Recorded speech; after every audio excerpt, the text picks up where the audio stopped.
My grandmother became my first hero. Growing up, my grandmother never used an alarm clock. But every morning, my grandmother would wake up at 4:15. And at 4:16, her feet would hit the floor, usually right in front of my face. And that's what would wake me up.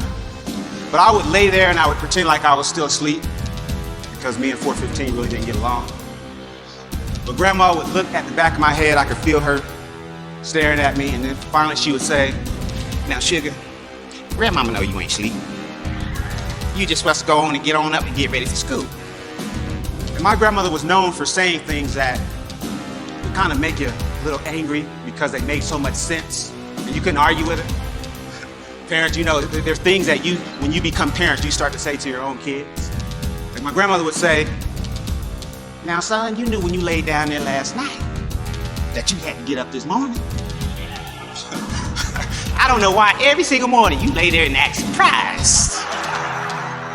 You ought to be thankful that the Lord saw fit to wake you up in your right mind."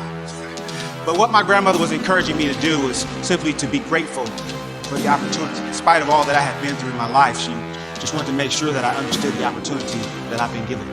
My life got started, it was a little rough start. I was born 2 months premature. My mother was walking up a flight of stairs, and she didn't know this at the time, but a woman she had had an argument with earlier was standing above her holding a pot of boiling water. As my mom made her way up those stairs, that woman dumped that water onto my mom, sent her tumbling down the stairs into premature labor.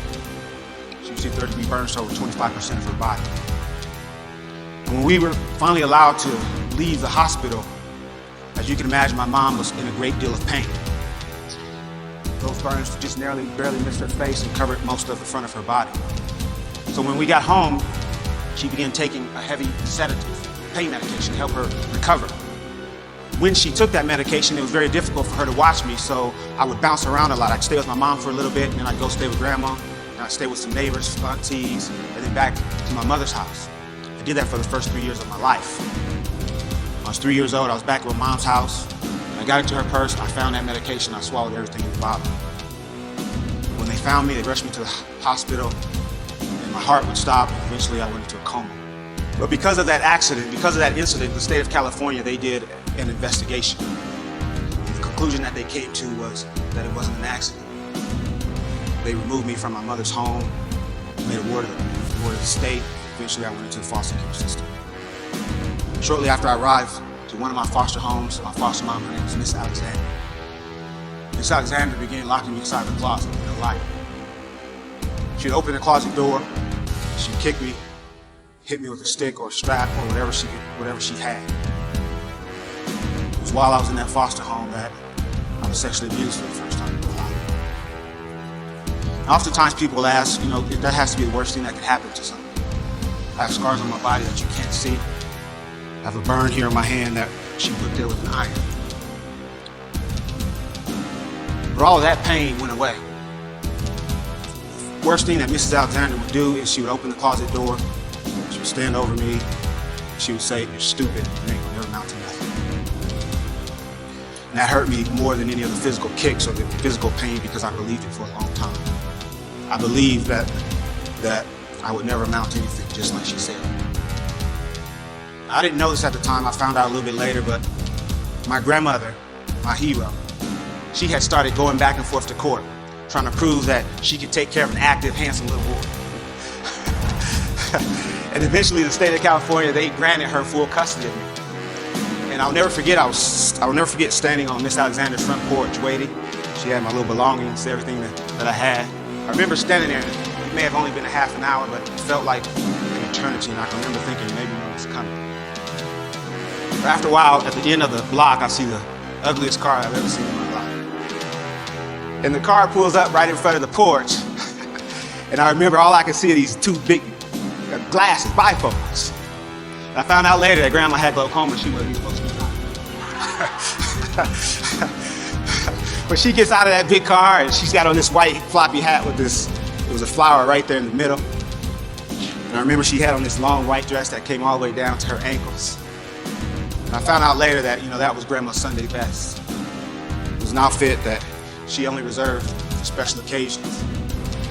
And I can remember for once in my life feeling like I was on a special occasion. I remember jumping into grandma's arms and squeezing her, and I remember her whispering and saying to me, everything's okay. And everything was okay, just like grandmother said. And I had a lot to look forward to. I found out that my mom was going to court trying to prove that she could take care of me. And I can remember sitting there with my mother, and we talk, and we had a lot of different conversations. One thing I can remember saying, Mama, you know, one day when I get big, I'm gonna buy you a nice house with a fireplace. I said, Mama, one day I'm gonna buy you a nice car. Not like grandma, I said, get you a nice one. But the truth is, I just really wanted to become a family again. And that's what I look forward to. When I was 12 years old, I was asleep on my grandmother's floor. It was about 4 o'clock in the morning. I get a knock on the door. It was my mom's roommate. Miss Howell, come quick. Miss Howell was my grandma. She said, come quick, it's Ruth. Ruth was my mom. She said, I can't wake her up, I think she's dead. And I can remember laying on that floor, kind of wishing it was, hoping that it was maybe a dream. But it wasn't. And that's how I found out that all the hopes and dreams and things that I had to look forward to didn't happen.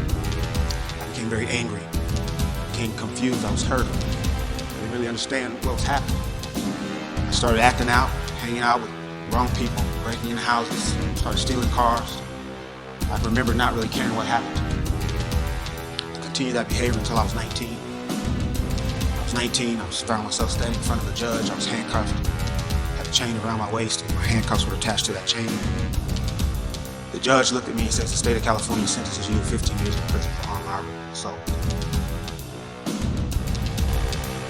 That day, when that door closed behind me for the first time as a convicted felon, I remember standing in that empty cell. I remember my knees started to get weak and they started to shake uncontrollably. I collapsed and I fell to the floor. I just started crying alone.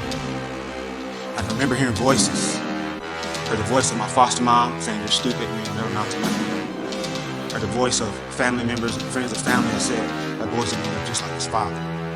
My father was a career criminal, he died in prison. I can remember laying there thinking to myself that this is where I'm gonna die. But here's what happened that would change my life. Shortly after I arrived to that prison, there was an educator there. His name was Charles Lyles. He was 6'3", ex-Marine. And I don't know what it was about me, but every time he saw me, he'd say, hey, Mr. Humphrey. And he had this big smile on his face, a smile that my kids would say, that's creepy. But he smiled and he said, hey, Mr. Humphrey, how are you doing? He always called me Mr. Humphrey. He gave me that respect. He walked into my cell. He looked at me. He said, Mr. Humphrey, he says, prison doesn't have to be your life. He says, you can get out of here and you can do great things. He started to walk away, and before he walked out of my cell, he turned around one last time. He says, Mr. Humphrey, I said, yes, sir. He says, I believe in you. He walked out of my cell.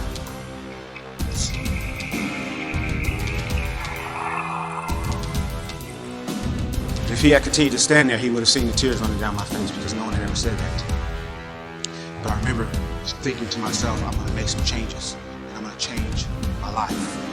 And a little over 4 years after the day I originally collapsed and fell to the floor, I walked out of that prison on my own. That was over 18 years ago. I've never been back other than a mentor and help other people. But here's what I know. I know that when you've had a rough life, when you feel unwanted, I know that when you have hopes and dreams and when you have things that you can look forward to and when you have people in place that support you and push you, I know that that gives you a reason to live. It is a great day to be alive. And that's something that I haven't always said, but now it's something that I say to myself every single day at some point. If I'm having a great day or a bad day, that's something that I say. But what I also understand is that what my grandmother was thanking her higher power for each and every day was for the opportunity that she'd been given. And she never missed an opportunity to tell anyone that would listen, especially me, it's a great day to be alive.